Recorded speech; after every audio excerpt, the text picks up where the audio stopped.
जय माता रानी दोस्तों, राधे राधे। आज की कथा बहुत ही महत्वपूर्ण है। कथा अंत तक जरूर सुनिएगा।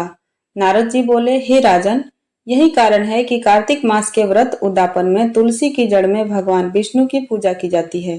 तुलसी भगवान विष्णु को अधिक प्रीति प्रदान करने वाली मानी गई है। राजन, जिसके घर में तुलसी वन है वह घर तीर्थ स्वरूप है। वहाँ यमराज के दूत नहीं आते। तुलसी का पौधा सदैव सभी पापों का नाश करने वाला तथा अभिष्ट मनोकामनाओं को देने वाला है। जो श्रेष्ठ मनुष्य तुलसी का पौधा लगाते हैं वे यमराज को नहीं देखते। नर्मदा का दर्शन, गंगा का स्नान और तुलसी वन का संसर्ग, ये तीनों एक समान कहे गए हैं। जो तुलसी की मंजरी से संयुक्त होकर प्राण त्याग करता है वह सैकड़ों पापों से युक्त ही क्यों न हो तो भी वह यमराज उसकी ओर नहीं देख सकते।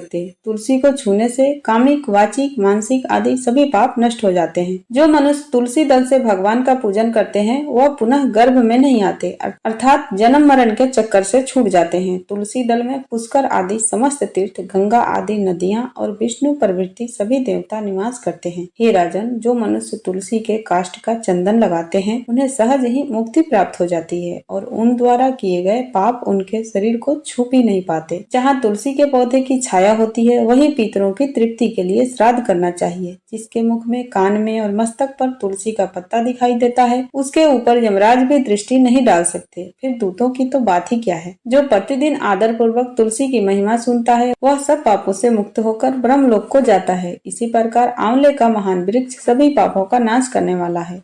आंवले का वृक्ष भगवान विष्णु को प्रिय है। इसके स्मरण मात्र से ही मनुष्य गोदान का फल प्राप्त करता है। जो मनुष्य कार्तिक में आंवले के वन में भगवान विष्णु की पूजा करते हैं और आंवले की छाया में भोजन करते हैं उनके भी पाप नष्ट हो जाते हैं। आंवले की छाया में मनुष्य जो भी पुण्य करता है वह कोटि गुना हो जाता है।